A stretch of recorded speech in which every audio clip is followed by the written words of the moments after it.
Shalom sahabat GPIB yang diberkati Tuhan, selamat pagi.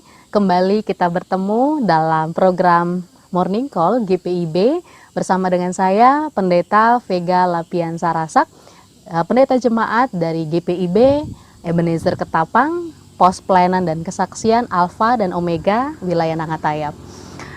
Kita akan bersama-sama hari ini, pagi ini merenungkan firman Tuhan dari sesuai dengan bacaan Sabda Bina Umat hari ini dari 1 Petrus pasal 3 ayat 13 sampai 22. 1 Petrus pasalnya yang ketiga, ayatnya yang ke-13 sampai 22. Untuk itu, sebelum kita bersama membaca dan merenungkan firman Tuhan, kita terlebih dulu memohon tuntunan Roh Kudus Tuhan. Kita berdoa. Terima kasih Allah yang hidup, sumber sukacita, sumber berkat, sumber hidup. Tuhan memberikan kami nafas baru untuk kami boleh dipercayakan kegiatan, agenda, rencana hari ini lagi. Untuk kami boleh berkarya, kami boleh melayani, kami boleh berbakti untuk kemuliaan nama Tuhan. Dan sebelum kami bersama-sama mengawali seluruh rangkaian kegiatan, agenda, rencana kami pada hari ini, kami mau diterangi oleh kasih Tuhan melalui firman yang akan menuntun dan mengarahkan kami di pagi hari ini dalam menjalani kegiatan kami semua. Namun kami mengakui bahwa kami adalah manusia terbatas dalam memahami maksud Tuhan.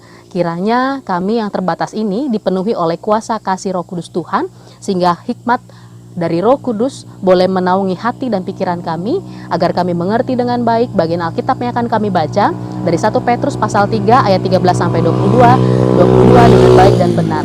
Terima kasih ya Tuhan, inilah kami yang siap untuk merenungkan firman Tuhan bersama-sama. Amin. Ya, pembacaan Alkitab kita dari 1 Petrus pasal 3 ayat 13 sampai 22. Saya akan membacakannya untuk kita bersama. Demikian.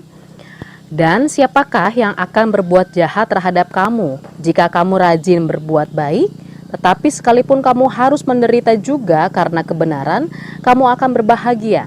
Sebab itu janganlah kamu takuti apa yang mereka takuti, dan janganlah gentar. Tetapi kuduskanlah Kristus di dalam hatimu sebagai Tuhan, dan sedialah pada segala waktu untuk memberi pertanggungan jawab kepada tiap-tiap orang yang meminta pertanggungan jawab dari kamu tentang pengharapan yang ada padamu. Tetapi haruslah dengan lemah lembut dan hormat, dan dengan hati nurani yang murni, supaya mereka yang memfitnah kamu karena hidupmu yang saleh dalam Kristus menjadi malu karena fitnahan mereka itu.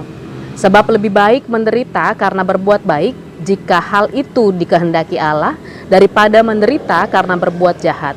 Sebab juga Kristus telah mati sekali untuk segala dosa kita, Ia yang benar untuk orang-orang yang tidak benar, supaya Ia membawa kita kepada Allah.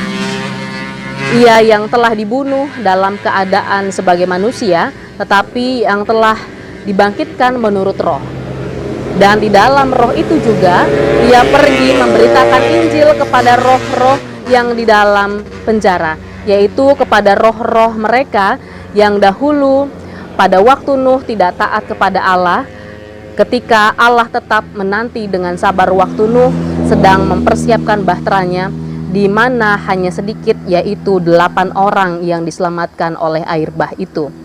Juga kamu sekarang diselamatkan oleh kiasannya, yaitu baptisan. Maksudnya bukan untuk membersihkan kenajisan jasmani, melainkan untuk memohonkan hati nurani yang baik kepada Allah oleh kebangkitan Yesus Kristus, yang duduk di sebelah kanan Allah setelah Ia naik ke sorga, sesudah segala malaikat, kuasa, dan kekuatan ditaklukkan kepadanya.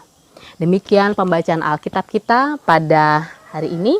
Terpujilah Kristus, haleluya. Ya, Bapak Ibu saudaraku yang dikasih Tuhan, apa harapan kita untuk menjalani hari ini?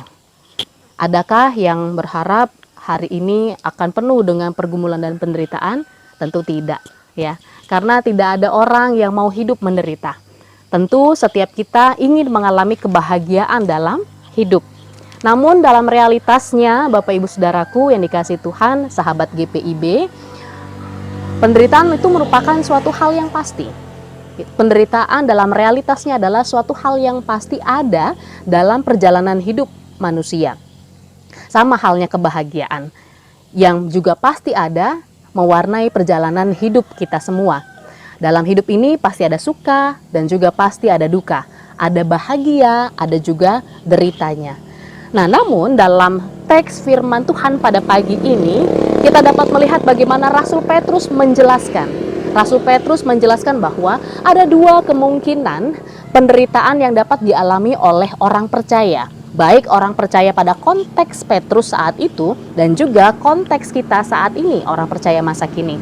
Jadi dikatakan di situ dalam firman Tuhan kali ini, orang percaya dapat menderita karena tergoda atau jatuh dalam perbuatan jahat dan dosa atau kesalahannya sendiri, yang kemudian mendapat konsekuensi dari perbuatan jahat tersebut. Misalnya seorang yang korupsi, yang karena tergoda oleh si jahat jatuh dalam dosa ketabakan, kemudian dia ditangkap, dipenjarakan, hidup terpisah dari keluarga. Itu suatu hal yang bisa dikatakan menderita, suatu situasi yang penuh dengan kerinduan, penuh dengan rasa kesepian. Tentu itu suatu hal yang membuatnya tersiksa atau menderita. Begitu juga dengan orang misalnya yang suka bersaksi dusta atau suka memfitnah. Ujung-ujungnya orang itu juga nantinya tidak akan dipercaya oleh orang lain. Ya, lingkaran pertemanan semakin kecil dan semakin sulit mendapatkan teman. Itu adalah suatu hal yang membuat orang tersebut menjadi menderita.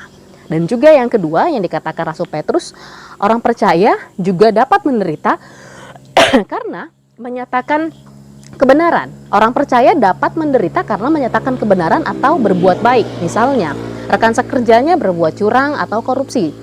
Ketika diajak untuk bergabung berbuat curang, namun dia menolaknya karena dia tahu bahwa hal itu tidak benar, konsekuensinya adalah tentu dia akan diasingkan dalam lingkungan pekerjaan. Dianggap tidak setia kawan, kemudian muncullah ketidaksukaan terhadap orang yang menolak perbuatan jahat itu, dan adalah timbul kebencian terhadap dirinya yang mempertahankan kebenaran itu. Itu adalah suatu hal yang tidak disukai, suatu hal yang penuh dengan penderitaan karena akan tidak terhubung atau tidak lagi rekat dengan orang-orang yang ada di lingkaran kita. Dan di sini Rasul Petrus menegaskan dalam konteks pembacaan Alkitab kita, khususnya di ayat 17. Dikatakan bahwa sebab lebih baik menderita karena berbuat baik jika hal itu dikehendaki Allah, daripada menderita karena berbuat jahat. Ya. Rasul Petrus menegaskan bahwa orang percaya kita jangan sampai menderita karena berbuat jahat. Lebih baik menderita karena berbuat baik atau mempertahankan kebenaran.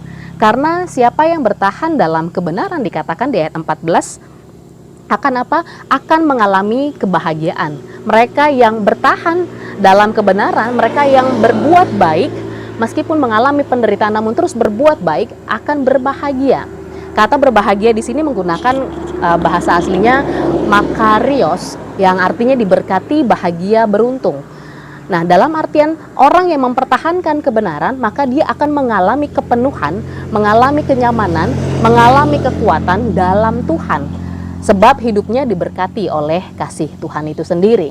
Maka Rasul Petrus mengajak orang percaya dalam konteks saat itu yang ada di Pontus, Galatia, Kapadokia, Asia Kecil, Bitinia, dan kita saat ini, dalam konteks saat ini, masa kini, untuk menguduskan Yesus dalam hati kita. Supaya kita mampu mempertahankan kebenaran itu berdasarkan kekuatan dari Allah sendiri. Maka kita diajak untuk menguduskan Yesus dalam hati kita sebagai Tuhan, seperti yang dikatakan di ayat 15. Tetapi kuduskanlah Kristus di dalam hatimu sebagai Tuhan, dan siap sedialah pada segala waktu untuk memberi pertanggungan jawab kepada tiap-tiap orang dan seterusnya. Dikatakan pengudusan Yesus dalam hati sebagai Tuhan, maksudnya adalah supaya kita selalu menghormati kehadirannya, menaati ajarannya, takut dan tunduk hanya kepada Kristus yang adalah Tuhan dan Juru Selamat kita. Sehingga dalam menjalani hidup, kita tetap konsisten, tetap terus-menerus belajar, berbuat baik dan benar, mempertahankannya dalam kehidupan sehari-hari. Meski kadang kita harus mengalami banyak tantangannya. Namun dikatakan firman Tuhan saat ini, jangan takut dan gentar.